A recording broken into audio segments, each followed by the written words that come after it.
கடலுக்கு அடியில ஏற்படுற மிகப்பெரிய மாற்றம் தான் இந்த சுனாமி உருவாக காரணம்னு கேள்விப்பட்டிருப்போம்.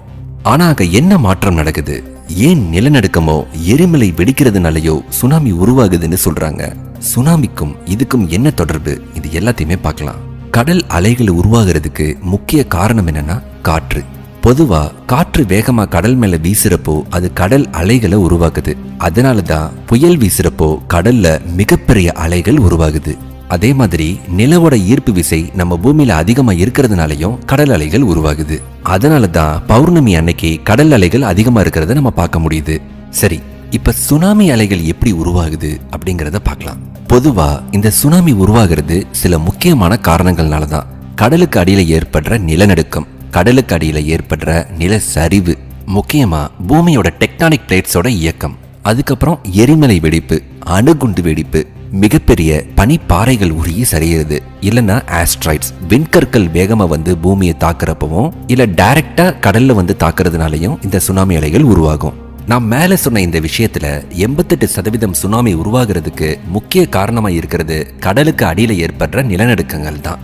பொதுவா நம்ம பூமியோட மேற்பரப்ப எர்த் கிரஸ்ட்னு சொல்லுவாங்க.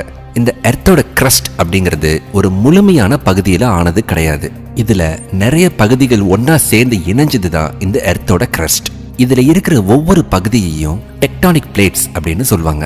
இந்த டெக்டானிக் பிளேட்ஸ் எப்பவுமே நகர்ந்துகிட்டே இருக்கும். ஆனா இது நகர்றத நம்மளால உணர முடியாது. ஏன்னா ஒரு வருஷத்துக்கே ரொம்ப கம்மியான அளவு தான் நகரும். அதாவது 1.5 சென்டிமீட்டர் வரைக்கும் தான் இது நகரும் அப்படின்னு சொல்றாங்க. அப்படி மூவ் ஆகிட்டு இருக்கிற இந்த டெக்டானிக் பிளேட்ஸ் ஒன்னோடு ஒன்னு மோதுறப்பதான் நிலநடுக்கங்கள் உருவாகுது.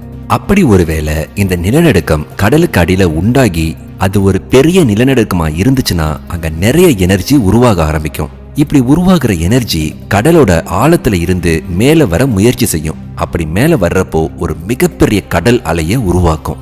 ஒருவேளை இந்த எனர்ஜி உருவான இடம் நடுக்கடலா இருந்து அந்த இடம் ஆழம் அதிகமா இருந்துச்சுன்னா நம்ம பூமியோட புவியீர்ப்பு சக்தி மேல வர்ற எனர்ஜிய கீழே இழுக்க ஆரம்பிக்கும். இப்படி கீழே இழுக்கிறதுனால அலைகள் உருவாகாது. ஆனா ஆல்ரெடி உருவான எனர்ஜி வேற வழி தேடி டிராவல் பண்ண ஆரம்பிக்கும். அப்படி டிராவல் பண்ற எனர்ஜி ரொம்பவே வேகமானதா இருக்கும். அதாவது அந்த எனர்ஜி மணிக்கு கிட்டத்தட்ட 800 கிலோமீட்டர் வேகத்துல டிராவல் பண்ணுன்னு சொல்லப்படுது. அப்படி டிராவல் பண்ற இந்த எனர்ஜி கரையோரம் வர்றப்போ இல்ல ஆழம் கம்மியான இடத்துக்கு வர்றப்போ அங்க இருக்கிற நிலப்பகுதிகள்ல மோதி மேல எழுந்து வரும். அப்படி அந்த எனர்ஜி மோதி மேல வர்றப்பதான் பெரிய பெரிய சுனாமி அலைகளை உருவாக்கும். அது கிட்டத்தட்ட 10 அடியில இருந்து 100 அடி உயரம் வரைக்கும் கூட இந்த அலைகளை உருவாக்கும்னு சொல்றாங்க. அதனாலதான் சுனாமி உருவாகிற இடம் நடுக்கடலா இருந்தா அங்க எந்த அலையும் வராது.